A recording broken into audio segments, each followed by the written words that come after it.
La vacuna que estamos desarrollando en el laboratorio de coronavirus del Centro Nacional de Biotecnología, en el CSIC, es una vacuna también de ARN mensajero, parecida a la de Pfizer o la de Moderna,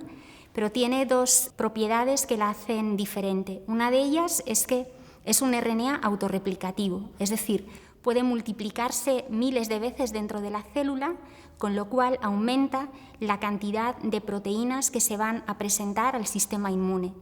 Y esto permite administrar una dosis inicial más pequeña, simplifica la producción y aumenta la potencia. Y además, a diferencia de las vacunas que se están administrando, que solamente incluyen un componente del virus, que es la proteína de las espículas, la nuestra incluye, por supuesto, esta proteína, pero además otras proteínas del virus que también son importantes para inducir inmunidad, sobre todo inmunidad celular.